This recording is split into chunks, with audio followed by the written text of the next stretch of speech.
C'est le château de tous les superlatifs. Bâti il y a 400 ans, il contient 2300 pièces et son parc s'étend sur 800 hectares. Chaque année, il attire près de 8 millions de visiteurs qui n'ont pas assez de mots pour le décrire. Fantástico, es conmovedor y es impresionante. Magical, gorgeous, Gigantesque. amazing. Big, white, beautiful. Et les touristes ne sont pas les seuls impressionnés.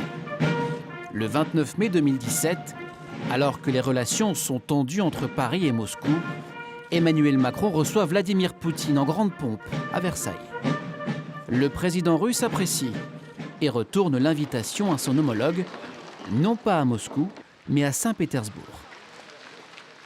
Je ne sais pas si on n'a rien fait de mieux, mais Versailles reste un lieu particulier, singulier de notre histoire, unique au monde probablement dans ses proportions, unique dans sa diversité. Et je crois que c'est tout ce mélange qui fait la force de Versailles et qui en fait un atout pour la France et encore une fois, un atout de la diplomatie française.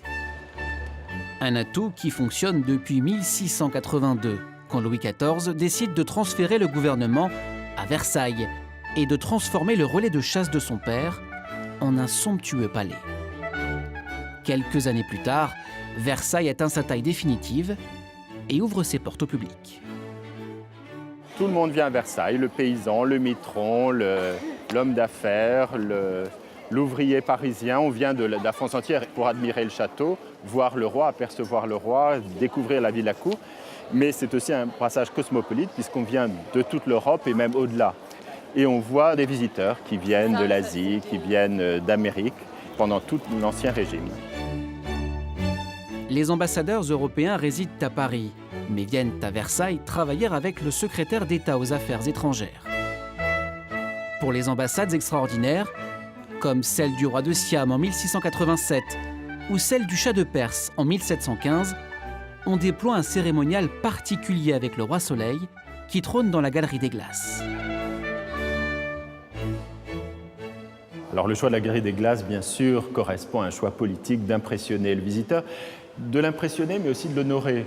Louis XIV donne comme consigne à tous ceux qui veulent assister à l'audience, et notamment aux courtisans, de s'habiller très richement et de mettre toutes leurs pierreries.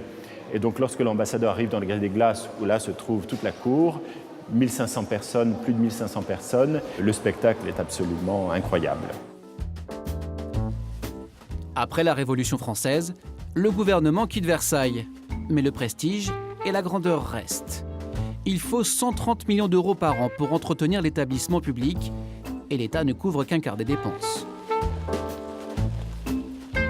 Alors, en plus des concessions et de la billetterie, Versailles fait appel aux mécènes privés. C'est le cas de Renault qui fournit des voitures électriques aux agents du parc depuis 5 ans et participe cette année à la rénovation d'un salon. Renault s'est associé au château de Versailles car pour nous, le savoir-faire, excellence, luxe et patrimoine vont ensemble. Renault est une marque qui est dans l'inconscient collectif des Français, mais aujourd'hui, nous avons besoin donc de développer notre image à l'international. Et c'est vrai que Versailles attire énormément de touristes étrangers, donc l'association colle très bien. Une question d'image, mais aussi une expérience que seuls les partenaires de Versailles peuvent s'offrir. L'intérêt aussi, c'est de pouvoir organiser à Versailles des conventions, des réunions, même des présentations presse. Nous invitons des journalistes du monde entier à venir découvrir un nouveau modèle, et surtout électrique, et à l'essayer dans le parc de Versailles. Donc ça, c'est quelque chose d'unique. On ne peut pas trouver mieux que Versailles, effectivement. Autre exemple de mécénat, la Maison de la Reine, à l'abandon depuis 2 siècles, qui a rouvert ses portes au printemps. La Maison Dior a entièrement financé la restauration pour un montant de 6 millions d'euros. Et là encore, la maison de couture souhaite profiter du cadre pour ses prochains défilés. Alors Versailles serait-il à vendre? Le château des rois de France peut-il devenir une marque comme une autre? Si l'idée de marque, c'est l'idée de rayonnement de la France, alors j'accepte qu'on parle de marque. Ici, on a été toujours à l'origine de créations nouvelles, que ce soit dans le domaine scientifique ou dans le domaine des arts. Donc il n'y a pas du tout d'incohérence à voir les grandes entreprises françaises aider Versailles. Et de plus, nous en avons grand besoin et elles le savent. Le château organise aussi des expositions à travers le monde pour étendre sa renommée. Fin décembre, Versailles sera à Singapour dans le cadre de l'année de l'innovation, histoire de montrer que ce symbole français n'est pas tourné vers le passé, mais bien vers le monde d'aujourd'hui.